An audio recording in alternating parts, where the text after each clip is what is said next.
likely confirm to the Gen Z protesters that they made the right choice in Khaki. It empowers the youth who drove Nepal's protests, giving them an actual voice in shaping the nation's future. And this increased willingness to give the youth a real seat at the table has inspired some, such as Siddharth Gurung, to run for office. Gurung, a former DJ and the head of Harmony Nepal, an NGO that was at the forefront of the protests, has quickly emerged as one of the most influential figures in Nepal. In an exclusive interview with Al Jazeera's Start Here, Gurung revealed that running in the elections wasn't something he had initially planned for, but he felt compelled to do so because the toppled government was constantly trying to tarnish their image. Quoting him here, "You know, we just wanted a safer Nepal, and we wanted corruption-free Nepal, and they have dragged us into politics. If it's politics they want, that's what they'll get. So we will be running for the next election because we are not going back down now." Gurung further emphasized the importance of the youth presenting a unified front in these elections to ensure that they could protect the change they fought for. The idea of a unified front is important because if Gurung runs as an independent candidate, odds are he will be elected. However, because of how Nepal's government is structured, he will have very little practical power. Being a parliamentary system, Nepal doesn't elect its prime minister directly. That would be insufferably French. Instead, the party with the most seats in parliament gets to choose the prime minister and form the next government. Without a party, the youth are likely to be locked out of power after the March elections. In the Al Jazeera interview, Gurung indicated that he was forming a political party, but so far we've not seen much indication that the protesters are mobilizing around a specific party. That's not to say it won't happen, but even if they do fall in behind a single set of candidates, Nepal's Gen Z will still have a tough challenge winning.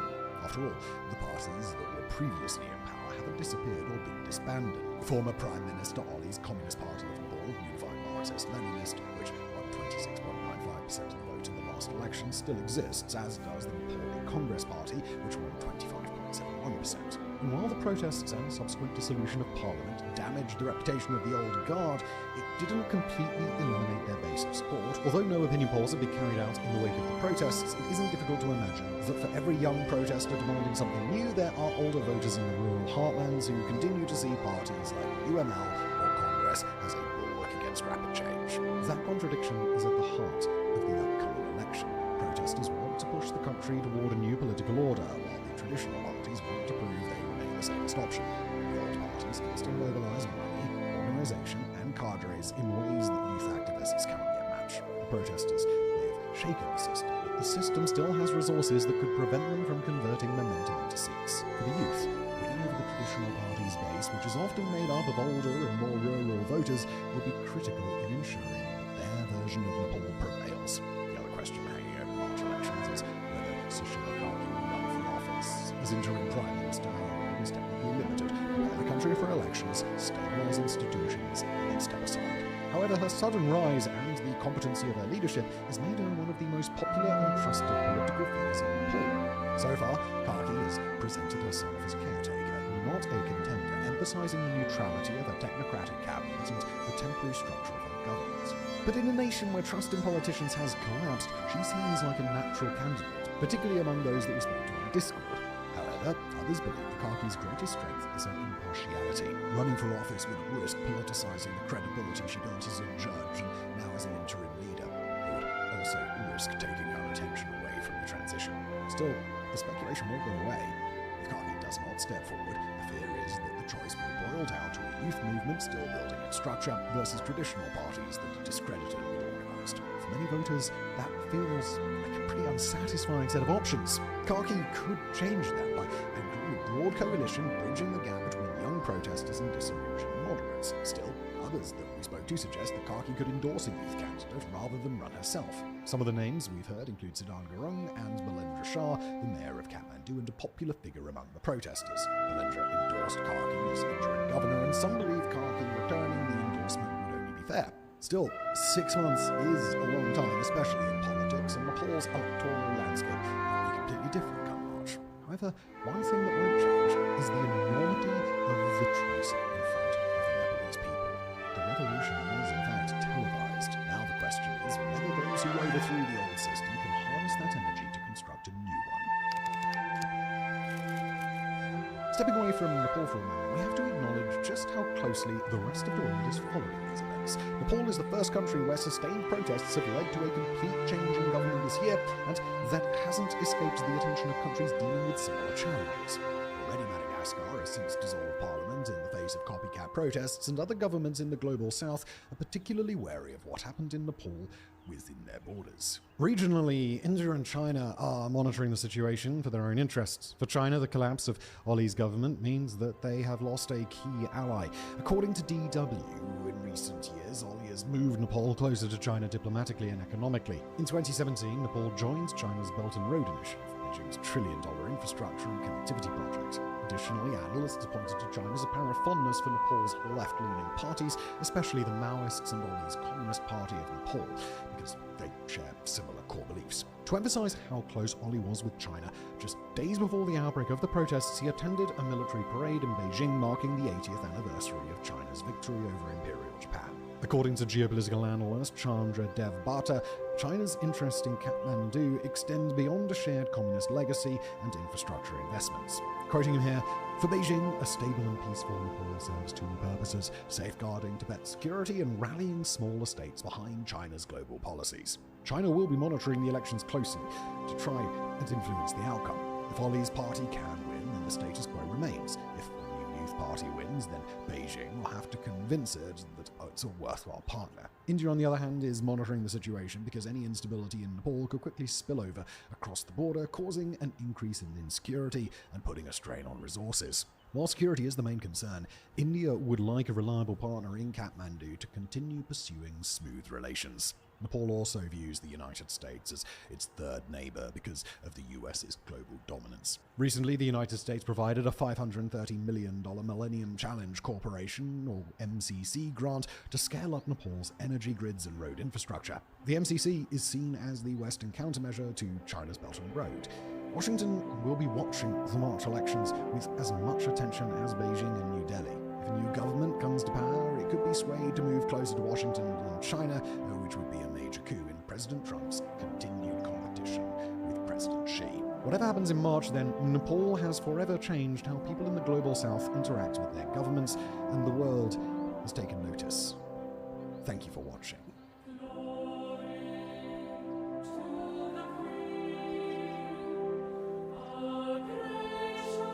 They say we are a TikTok generation, a generation of idiots. And when we rise up, they don't let us speak out about the country's problems. When a Malagasy protester said those words to DW, she captured the raw frustration of an entire generation disillusioned with their government. And it's not just in Madagascar, where the youth, angry at runaway corruption, economic uncertainty, or a host of other issues, have taken to the streets and protest. In Nepal, demonstrations against a social media ban quickly turned into a wholesale revolution. In Kenya, they rallied against an unpopular finance bill and police brutality. And in Ladakh, they agitated for greater constitutional safeguards and statehood from India, which has governed the region federally since 2019. In Madagascar, however, the protests were caused by something most people would take for granted: access to water and electricity. Madagascar is one of Africa's poorest nations, with about 80% of its population living on less than $2.15 a day. The government recently implemented roaming cuts, which left millions in the dark and without water. In the capital, Antananarivo, these cuts meant that essential services for more than 12 hours, making the country's already precarious situation a lot more precarious. The government's response followed a familiar playbook: heavy-handed force, curfews, tear gas, and mass detentions. When that quite didn't work, President Andre Rajoelina announced that he was dissolving the government. Even this dramatic gesture has failed to assuage public anger. At the time of writing, protesters continued demanding his resignation, which, if it happened, would be quite given that President Rajoelina first kicked a wave of street protests that topped his predecessor in 2000. We're going to work on improving literacy and grid and famine before we include in this section of... What does it mean? Hey, buddy, smell some food? Some of the dogs up here. Or more precisely, my website, France.co. Have you ever found yourself thinking, it's just not enough? Hey, buddy, how you doing?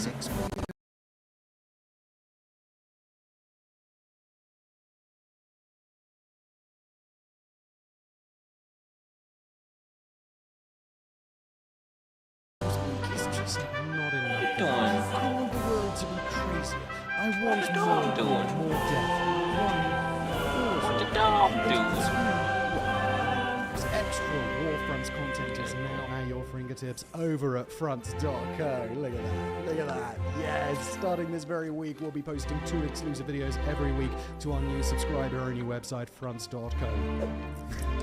For just $5 a month, you'll gain access to brand new Warfronts content that won't be available on YouTube. Our first videos are already up, exploring topics as timely as whether Poland could win the war against Russia, and as timeless as how South Korea came to build the best tank on Earth and to sweeten the deal. We're also asking our writers to contribute 2 in-depth written articles each week, exploring some unusual or less appreciated angle on geopolitics and warfare.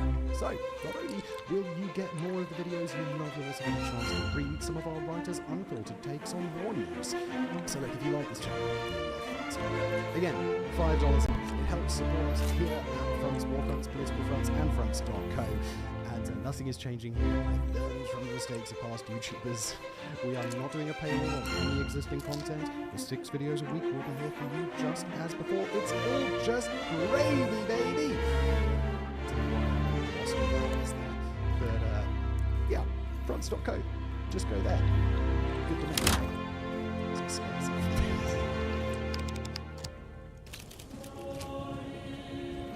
Now, perhaps the single most important factor driving these protests is demographics. Countries across the global south are experiencing a youth bulge, a phenomenon where a large share of the population is comprised of children and young adults. According to Justin Lin, former chief economist of the World Bank, the youth bulge commonly happens in developing countries after the state successfully reduces mortality rates while others still maintain a high fertility rate. In theory, a youth bulge should be a good thing. As more young people enter the workforce, the country's dependency ratio, that is, the ratio of the non-working age population to the working age population, will decline. Activities, the country's economy should boom. Given all the demographic dualism in places like Europe and the United States, this seems like a pretty good problem to have. But I wonder where the population for all overall is those going young down. people can't find employment, a situation that is becoming increasingly common across the world, then it tends to no longer be the enemy, but the Irish. Anticipating unemployment issues is the fact that more young people than ever before are getting more educated, a degree no longer guarantees a job, as well as a stable career, because these economies are not growing fast enough to absorb the influx of graduates. Not to state the obvious, but it's a really big problem. Santosh, a young man from Nepal, put it this way. There is a big problem with jobs here. Even after getting a degree, people don't find work, so they have to go abroad. And those that do only earn 100 to 150 euros a month. That's not enough to live on. According to Dr. Richard W. Frank, a senior lecturer at the Australian National University, this disconnect between expectation and reality contributes towards more radical forms. Well, the young people who can't secure employment have a lower opportunity cost for risky behavior. When they don't feel like they have a stake in this, they become more willing to challenge it, sometimes violently so. Now, this is also true of the West, where the number of people who degrees has far outstripped the number of well-paid That's just the same thing in the US, but it's just people are quote-unquote risking behavior, or doing crime. is how visible economic inequality has begun. And not just inequality, but also rampant elite corruption. In Nepal, while ordinary citizens trying to make ends meet, Sagar Thapa, the son of politician Bindu Thapa, posted a picture of himself in front of a Christmas tree made of over 30 luxury gift boxes from brands like Cartier, Louis Vuitton, and Gucci. This angered them so much that they took to social media, used hashtags NepKids and NepElites to criticize what they saw as the extravagance of a corrupt class shielded from the daily struggles faced by the average Nepali. In Kenya, while the government was preaching austerity to try and curb debt crisis, President William Ruto and his Cabinet Secretary Chumba Mukman were seen wearing designer shirts and watches worth $1,000. In Indonesia, parliamentarians voted to give them a house allowance of 50 million rupiah, that's approximately $3,000. In addition to their salaries, they saw almost 10 times the Jakarta wage. The backlash isn't just about the opulence being displayed by public officials and their families, though. It's about what those images represent in societies already weighed by economic hardship. When thousands tighten their belts at a photographed in designer pose or bloggers for hours to celebrate the wedding, the gap pretty impossible. Young people statistically survive. It is a the difference between protests we're covering in this video and others to take place in countries like France. In the West, inequality and corruption can be expressed to leave you literally unable to feed your family, and then Arthur, the Indonesian MP who protected is exorbitant, will start quickest people in the world. This is why some countries like China have started cracking down on to disperse wealth during the social unrest that they might trigger. But it's not just the inequality this time pits. Another sponsor me, that's please. become embedded in all our lives over the last 15 years or so. One day, even in Where does it go? It's pretty good stuff. Cheese, garlic, Kenya has committed misuse of cybercrimes bill, while in Indonesia the state has the electronic transformation law. Critics of the social media, but we learn that the governments insist they are necessary to safeguard national security. Laws like these, regardless of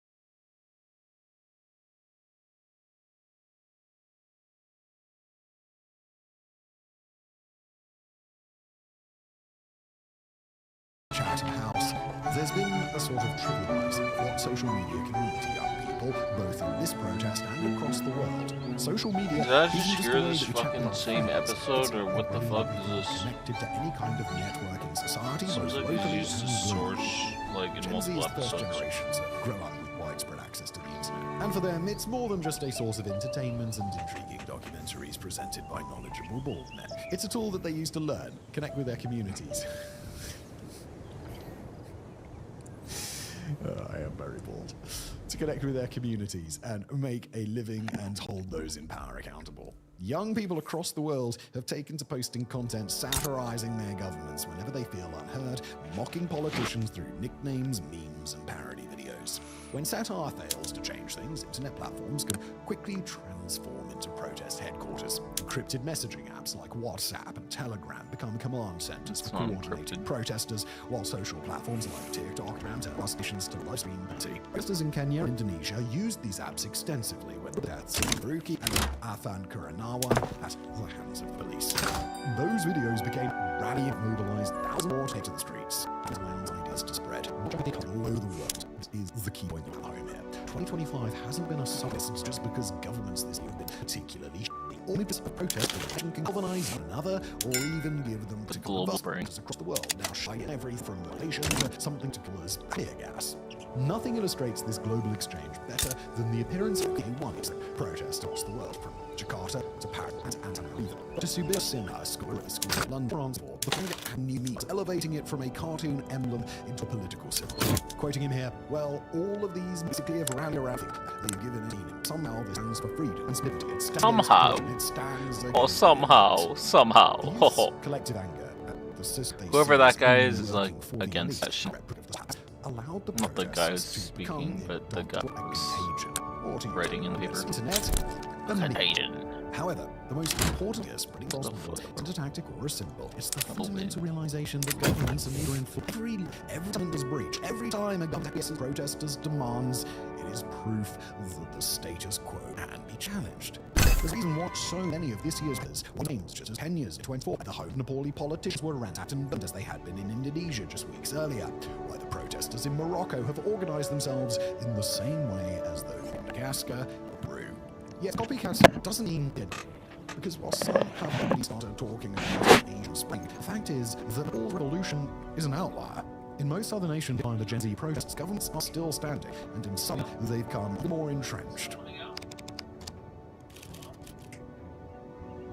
Although these protests share a common DNA, their outcomes have differed significantly depending on factors such as how the political elite reacts and how organized the youth are. Some led to tangible political change, while others have fizzled out, underscoring the fact that copying a protest doesn't guarantee the same result. In Kenya, after staged protests against the 2024 finance bill, President William Ruto withdrew it, conceding to one of the protesters several months. Cool. He went even further, dissolving his cabinet and promising major reforms. However, that's where the momentum stopped. He reached out to shore up his through a coalition-type arrangement known as the broad-based government. Then he hired his old ministers, and those he didn't retain were rewarded with cushy positions, often as ambassadors. Guilty. Financial, well, accordingly, majority league Chinois, they quietly passed to its before barely 5 months after deadly protests. Kenya is a perfect example of what happens when government has mastered the art of performative accountability. By acquiescing to some of the protesters' demands and instituting the bare minimum reforms possible, the government was buying time and goodwill, hoping that short attention spans and fatigue would eventually wear down the movement. The strategy worked, as subsequent protests, including a wave this summer that turned deadly, have failed to reach the critical mass of June 2024 when the Parliament building was so large. The government has implemented its agenda unchallenged. Additionally, Kenyan protests have exposed the middle institutions marches. They want to hold President Ruto accountable to contrast this, where demonstrators were able to Mr. K. Sharma Ali. The protesters succeeded where Kenya's faithful coalition government ready up to Prime Minister was in Nepal, the last party of Nepal, for elections. The two parties are historical rivals, and their ideologies are the others. The coalition between the two was doomed to fail, and cracks could be long before the first young person picked up an anime flag. After the start of students urging late seekers slain near. Nepalese youth took advantage of a fractured political class, not only wanted to also be interim government sympathetic to theirs. Then, led by Sudan, girls and federal government coalition hub in Nepal, the treaty from street press to electoral politics. In an extended result here, one confirms to him buying from the portrait to make it Cameron Nepal represent the two pools of possible outcomes for these youth. Why the fuck is this YouTube video so loud? The whole fucking headset's so loud. What the fuck? I can't hear myself think to fucking commentary. Concessions and public anger. But yeah, we're gonna swap over to a different game in a second. I was thinking about playing a bit of I don't know. I might play this spectrum while protests are still happening.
bit of War Thunder, but we might do that later tonight. I might end the live and go live later. I don't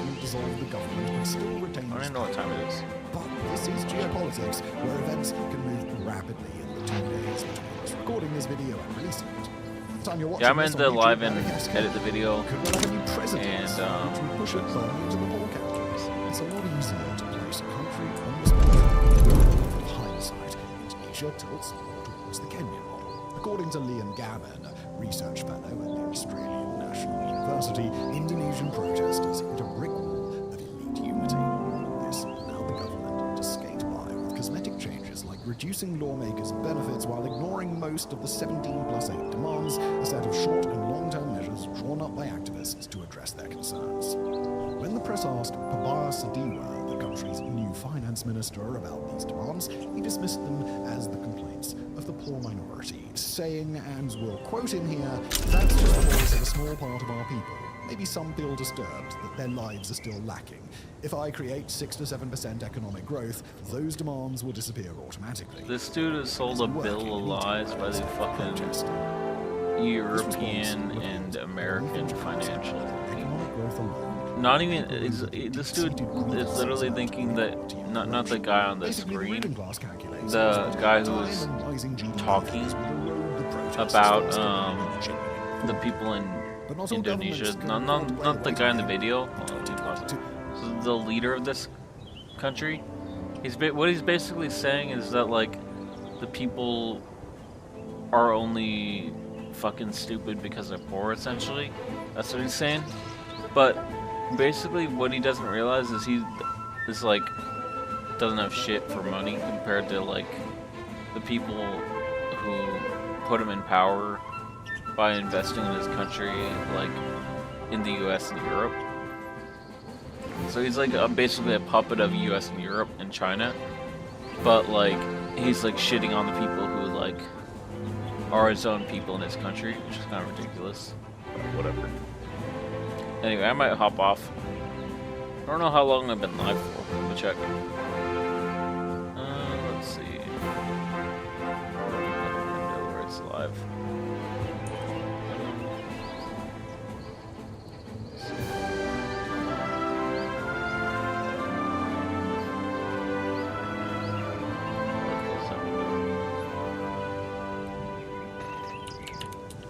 I don't have chat open right now, guys. I need to open it for you guys. See what everyone's got to say.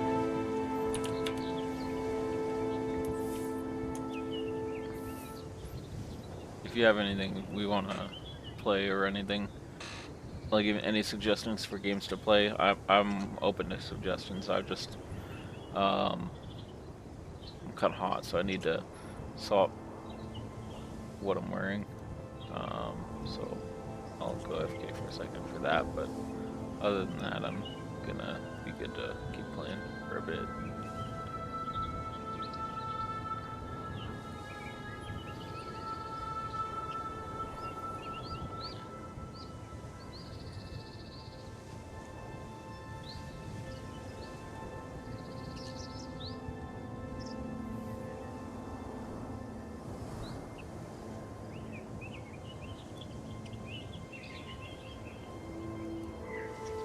Hopping into the live chat real quick. Give me a second, guys.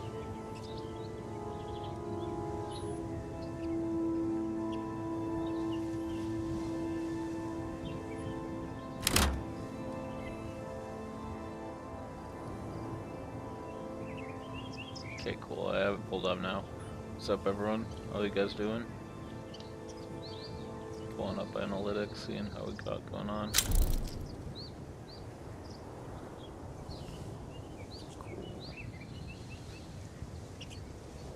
Pop in Twitch chat now.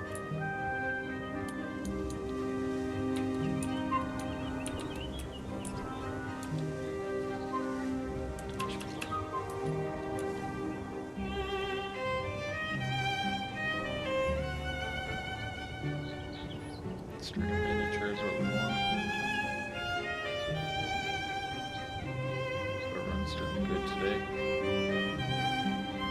Let's see what we got going on.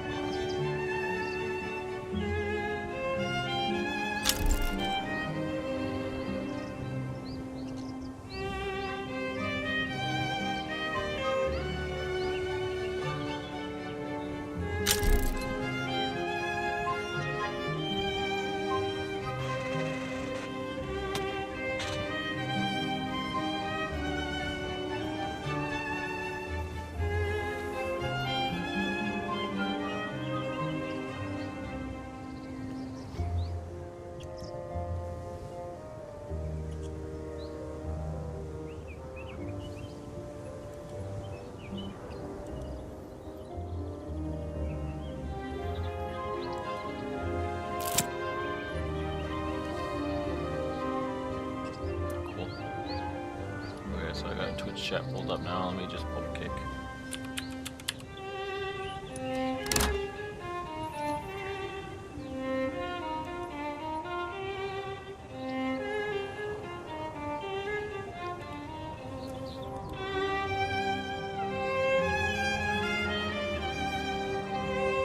Hope everyone's doing alright.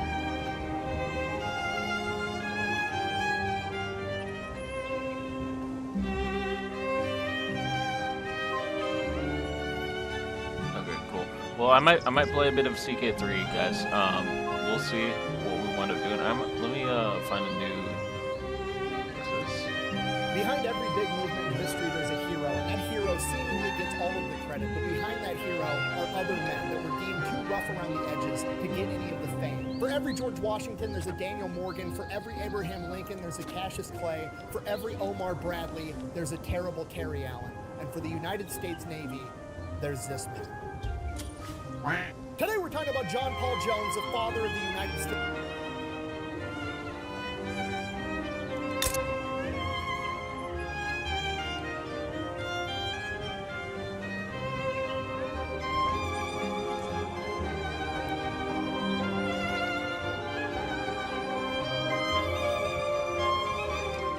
This is lagging too much. I'm gonna swap over to u4. So I can run a u4 a lot better than I can run Vic3 with this mod. I can run Vic3 fine with I don't know which mod it is, it's like it, but a little better.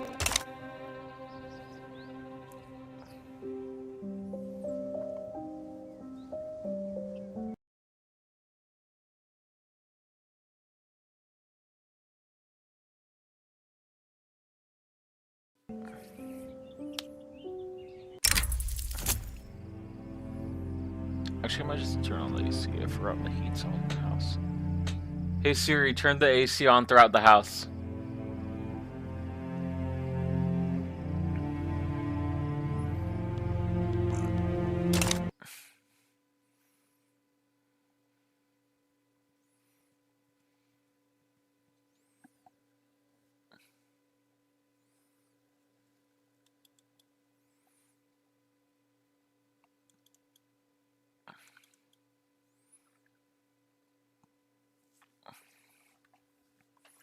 Or we're gonna play as Lubeck, I think. I've been wanting to do that, and I think we're gonna do it now. I've been wanting to try a campaign where you start as a Merchant Republic, but I haven't done that yet. I've only done the thing as Florence. That's the only campaign I've actually played as a Merchant Republic. So where you like play as like Florence and then convert. What I did was on my last run, I basically rushed teching up, didn't conquer any provinces, and then later on I was in a war, allied with France, got given Lucca. Then I tried taking Genoa. Anyway, and that kind of ended our campaign in the long run. But like in between then and there, what we did was let me change the input for the game. We basically focused solely on like building up the trade. So I rushed colonialism, and what is it?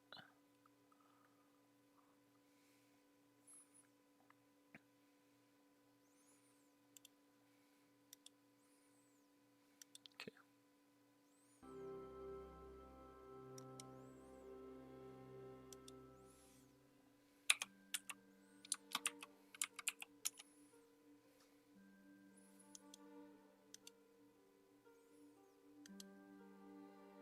I don't know why it's not showing up.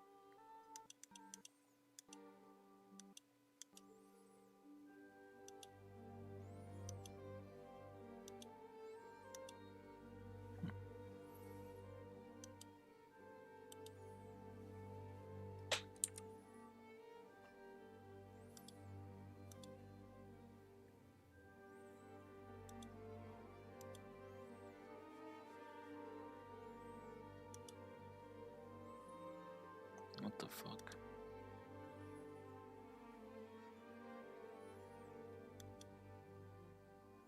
Oh, I know what it is.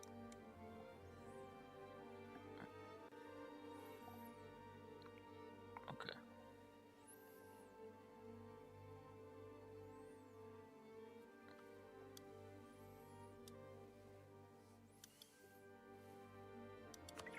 Alright, yeah, we're gonna play as Lubeck. I actually want to do something unconventional as our first campaign, and I want to either play a trade nation, or probably no one's gonna do this, but I want to play a banking nation as our first campaign in EU4. I don't really know if that's going to be a common thing. Probably not, but.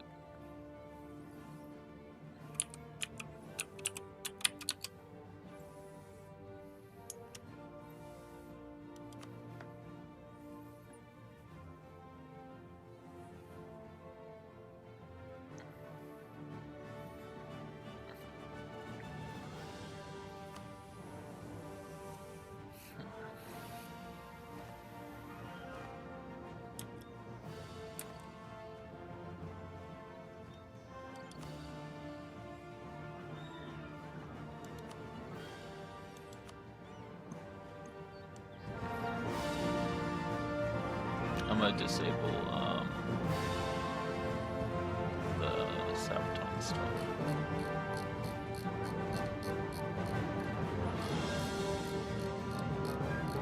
Just because I don't want it to like copyright it, which it always does. Like it's allowed to be used, but it's just annoying having it like.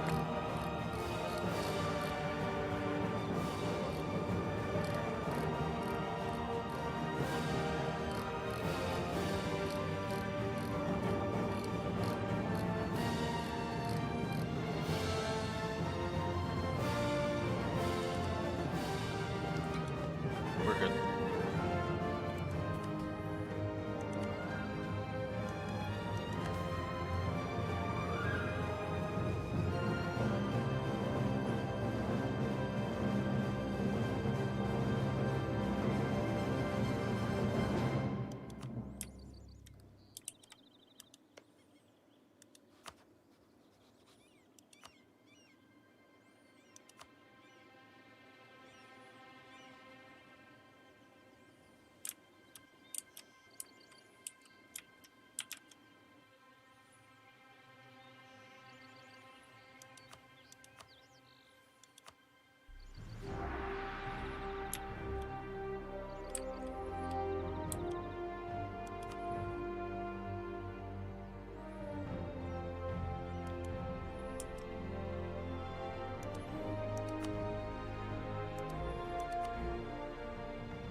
Or we're gonna just rival everyone who borders us so we can build up a kind of power base. Because that's why I got kicked out of Europe, I think, in our Florence run.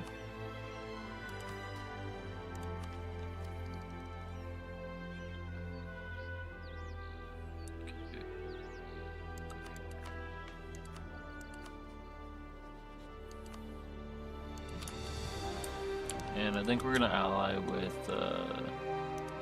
Austria and Poland, maybe, if we can. Or Austria and the Pope, I don't know.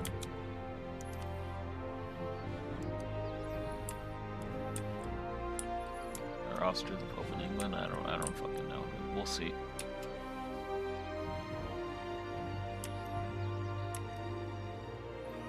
Yeah, I'm probably not gonna be reacting to any videos right now, just while we're getting I don't know, because EU4 takes a lot more focus than actually in that case let me actually I do have this open, I just forgot. We'll let this run. I don't know why it's not loading though.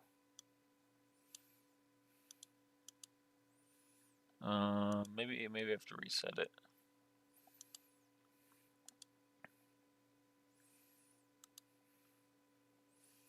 Hold on, guys. I know what the problem is.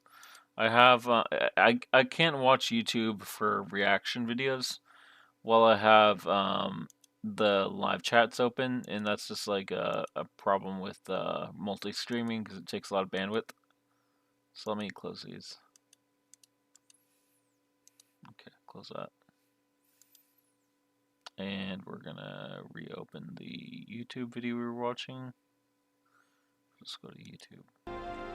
Actually, let me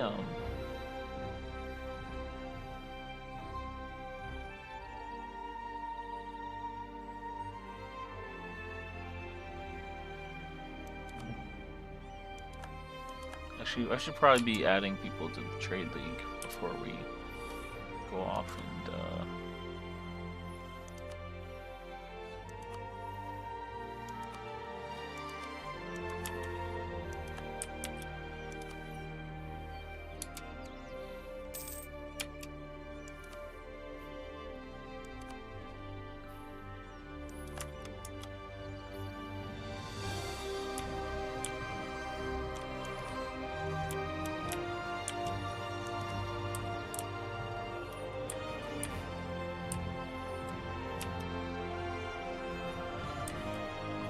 so if we do go to war with anyone, and we're not necessarily going to be,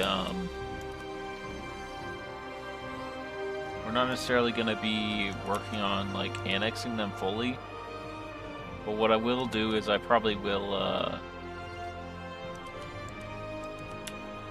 I most likely will work on cutting them down to one province, so we can,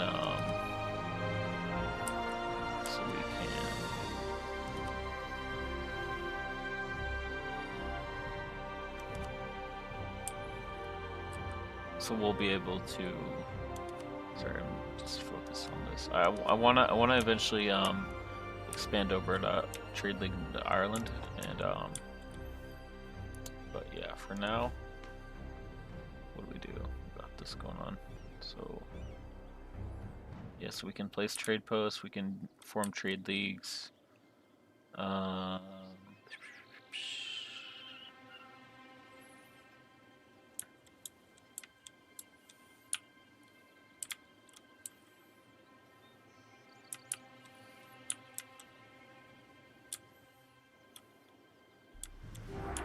Okay. So let's see. What do we have available to us? I like getting these mercenary. So two things I really liked what we did with our Florence campaign: plutocratic ideas and mercenary ideas. Although I think it's better to do mercenary ideas for our first military idea. But the one good thing about plutocratic is you get the development cost, but that's not toward the end. So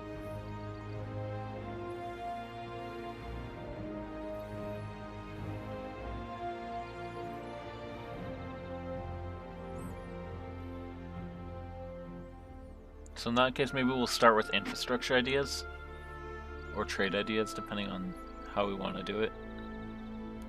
I think we will. What do we take for the idea? It was nobility idea, or sorry, not idea, agenda. Okay, so we want to work on who's the nearest elector aside from Brandenburg? Is our rival, right? So we can do Cologne, improve with Cologne, and I'll ally with those now. So what we'll do, pull off of improving with Cleves, and we'll ally with Cologne.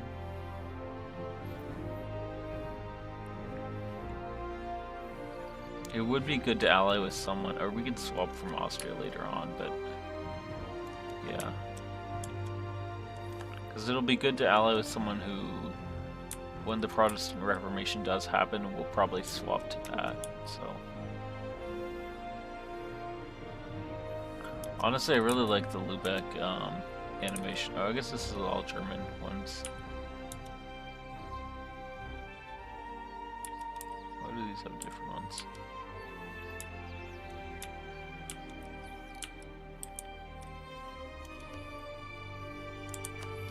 We might want to take Gotland. But see, I don't know, it could be... See, it's a hard fort to take, but I don't know, maybe if they disband the fort, then we'll go after that city. But they would ally us, so it could be good to say we ally with like Cologne, Austria, and right here with these guys, and then eventually vassalize them. I don't know though. We'll see.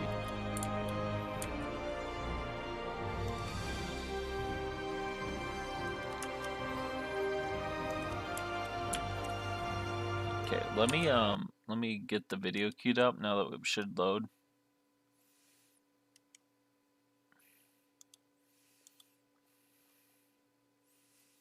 What the fuck? Reload. I think YouTube might be down. I don't know. Seems like it's kind of glitched the fuck out. Pages are responding.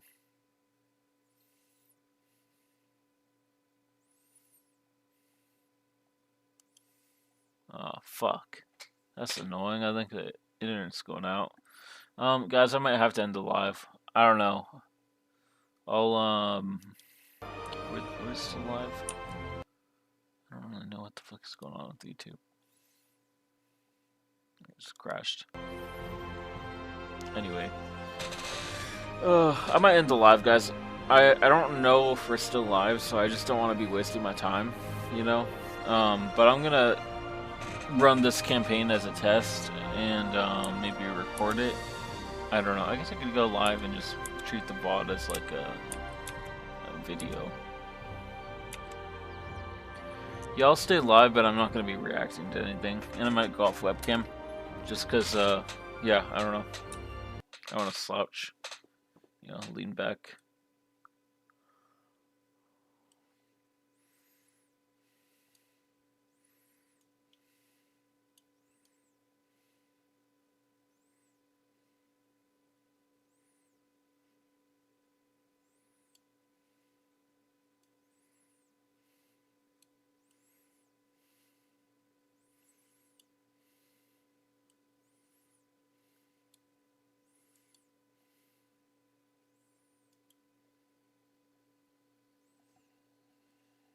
I think my dog's trying to get in my room.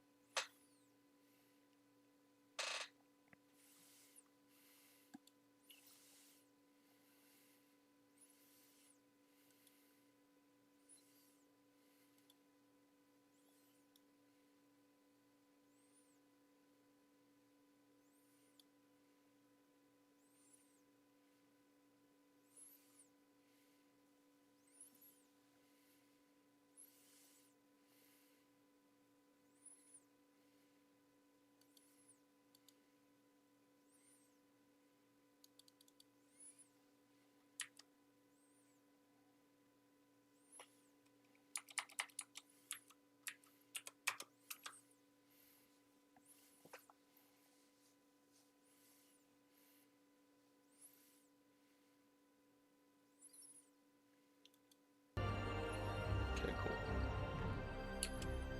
In that case, we're gonna... Honestly, I really think it might be worthwhile to just end this campaign. Because we could, aside from going here, taking Gotland, we basically could manage without a navy, except for a trade. But we'll keep it, and just for the sake of patrolling for people doing piracy. I don't know. Denmark might do that though, to be honest.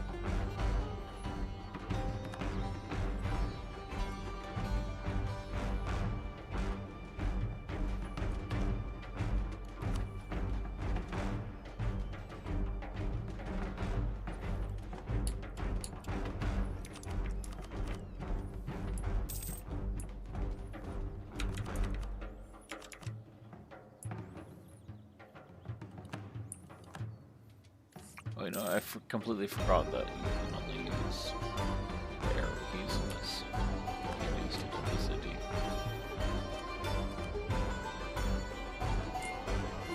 I hope in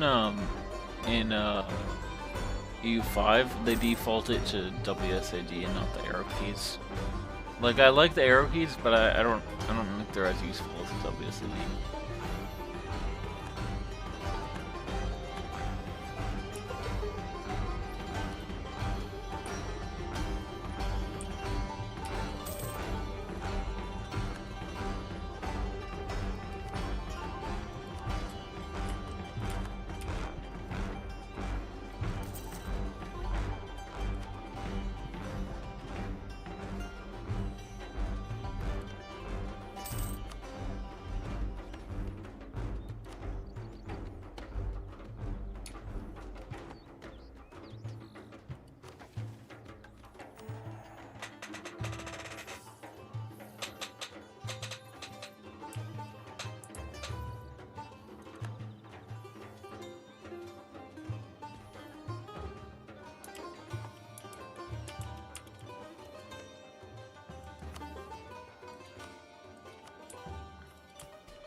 We're gonna work on building up a trade fleet.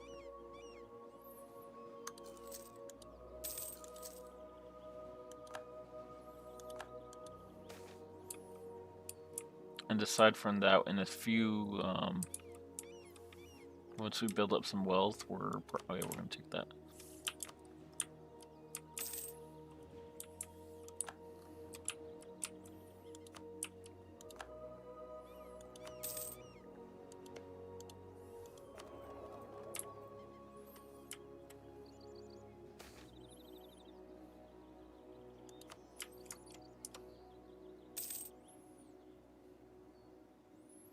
Okay, so... Okay, cool. We're gonna take this guy here, and we're gonna transfer trade. Okay, cool.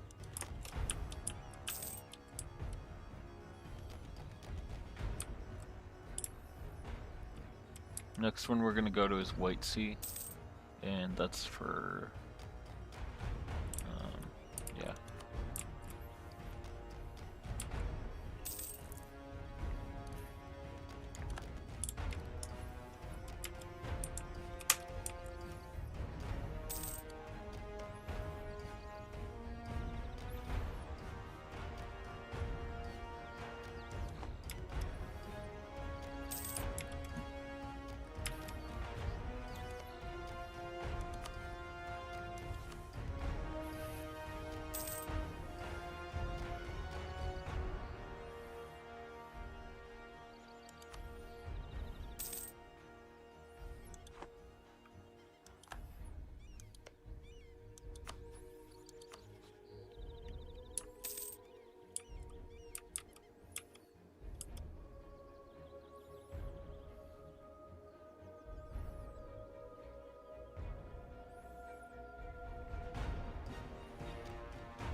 Hey Siri, pause.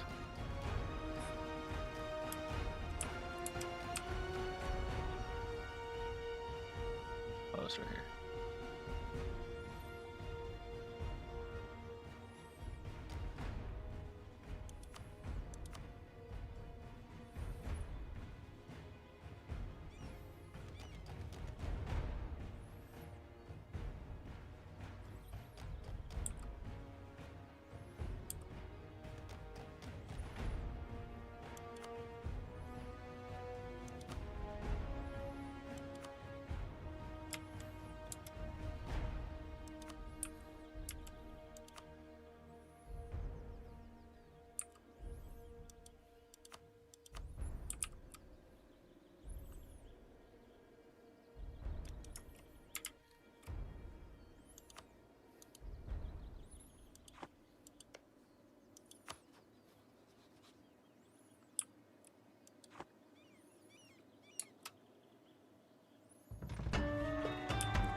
I need to wear sunglasses or something when I go live.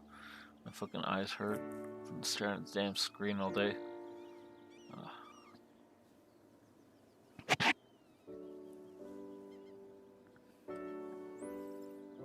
Alright, I might hop off, guys.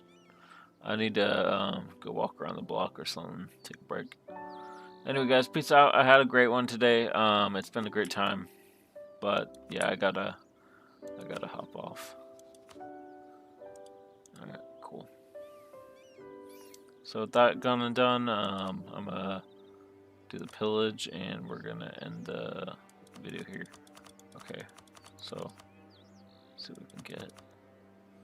Okay, cool. I had a great time today, guys. But with that done and gone, and